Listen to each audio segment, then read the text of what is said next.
السلام علیکم۔ Recording number 22، سبق نمبر 10، طرزہائے حکومت۔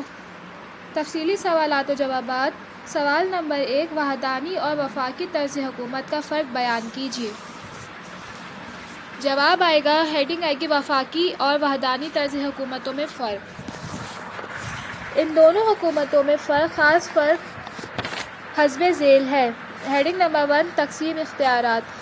وحدانی طرز حکومت میں آئین تمام اختیارات مرکز کو تفویض کرتا ہے، جبکہ وفاقی طرز حکومت میں آئین کے تحت اختیارات مرکز اور صوبوں میں تقسیم کیے جاتے ہیں۔ ہیڈنگ نمبر 2، مرکزی حکومت کی دستوری حیثیت۔ وحدانی طرز حکومت میں مرکزی حکومت کو فوقیت اور بالادستی حاصل ہوتی ہے۔ علاقائی حکومتیں مرکزی حکومت کے نمائندے کی حیثیت سے کام کرتی ہیں۔ مرکزی حکومت علاقائی حکومتوں کے اختیارات میں کمی بیشی کرنے کا مکمل اختیار رکھتی ہے۔ وفاقی طرز حکومت میں آئین کی روح سے علاقائی حکومتوں کے بھی اختیارات متعین کر دیے جاتے ہیں۔ علاقائی حکومتیں علاقائی معاملات میں آزاد اور خود مختار ہوتی ہیں۔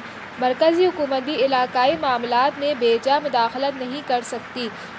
ہیڈنگ نمبر 3، عدلیہ کی حیثیت۔ وفاقی طرز حکومت میں آزاد، خود مختار اور برتر عدلیہ کو لازمی شرط کے طور پر تسلیم کیا جاتا ہے۔ عدلیہ آئین کی محافظ ہوتی ہے اور کسی قانون کو آئین کے منافی قرار دے کر کالعدم قرار دے سکتی ہے۔ مرکزی اور علاقائی حکومتوں کے درمیان تنازعات کا فیصلہ کرنے کا اختیار بھی عدلیہ کو حاصل ہوتا ہے۔ وحدانی حکومت میں عدلیہ کی آزادی اور خود مختاری کو زیادہ اہمیت حاصل نہیں ہوتی، کیونکہ ریاستی امور سے متعلق تمام اہم فیصلے مرکزی حکومت خود کرتی ہے۔ پوائنٹ نمبر 3، شہریت۔ وحدانی طرز حکومت میں شہریوں کو واحد شہریت عطا کی جاتی ہے۔ شہریوں کو صرف مرکزی حکومت کی اطاعت کرنی پڑتی ہے، جبکہ بعض وفاقی ریاستوں مثلاً امریکہ اور آسٹریلیا وغیرہ میں شہریوں کو دوہری شہریت عطا کی گئی ہے۔ اس طرح ان ممالک کے شہریوں کو مرکزی اور صوبائی دونوں حکومتوں کی اطاعت کرنی پڑتی ہے۔ پاکستان اور بھارت میں وفاقی طرز حکومت کو قبول کرنے کے باوجود واحد شہریت کے اصول کو تسلیم کیا گیا ہے۔ اس اصول نے ان دونوں ممالک کے وساطیر کو وحدانی نوعیت بنا دیا ہے۔ ہیڈنگ نمبر 5، قوانین۔ وفاقی مملکت میں ایک شہری کو دوہرے قوانین کی اطاعت کرنی پڑتی ہے، یعنی اپنے صوبے کے قوانین کی اور مرکز کے قوانین کی، لیکن وحدانی مملکت میں صرف ایک اتھارٹی کے قانون کی اطاعت کرنی پڑتی ہے۔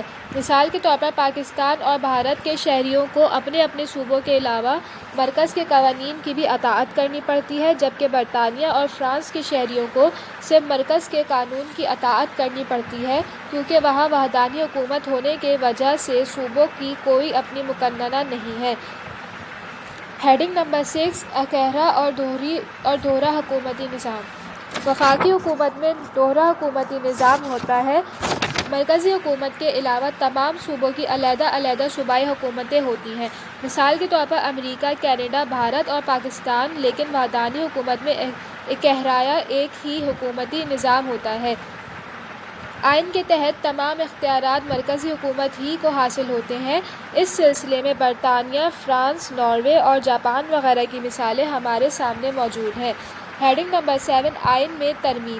وحدانی طرز حکومت میں آئین عموماً لچکدار ہوتا ہے اور مرکزی حکومت اس میں بآسانی ترمیم کر سکتی ہے، جبکہ وفاقی حکومت میں آئین غیر لچکدار یا استوار ہوتا ہے اور اس میں ترمیم کا طریقہ کار مشکل رکھا جاتا ہے۔ وفاقی آئین میں ترمیم کرنے کے لیے عموماً مرکزی حکومت کے علاوہ صوبائی حکومتوں کی رضامندی بھی ضروری ہوتی ہے۔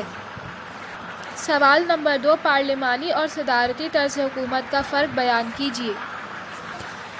سوال نمبر 2، ہیڈنگ آئے گی پارلیمانی اور صدارتی حکومتوں میں فرق۔ ہیڈنگ نمبر 1، سربراہ ریاست۔ پارلیمانی طرز حکومت میں سربراہ مملکت یعنی صدر رسمی اور سربراہ حکومت یعنی وزیر اعظم حقیقی اختیارات کا مالک ہوتا ہے، جبکہ صدارتی طرز حکومت میں مملکت اور حکومت کا سربراہ ایک ہی شخص یعنی صدر ہوتا ہے۔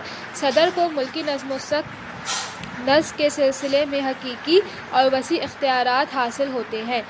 ہیڈنگ نمبر 2، مقننہ اور عاملہ کا تعلق۔ پارلیمانی طرز حکومت میں مقننہ اور عاملہ کا ایک دوسرے سے گہرا تعلق ہوتا ہے۔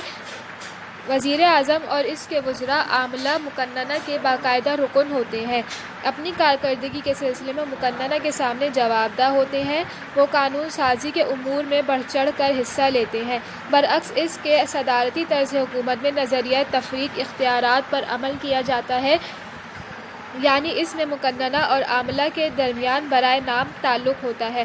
صدر اور اس کے وزراء مقننہ کے رکن بھی نہیں ہوتے اور نہ ہی وہ مقننہ کے اجلاسوں میں شرکت کرتے ہیں۔ ان کا کام محض نظم و نسق چلانا ہے۔ ہیڈنگ نمبر 3 کابینہ کی نوعیت۔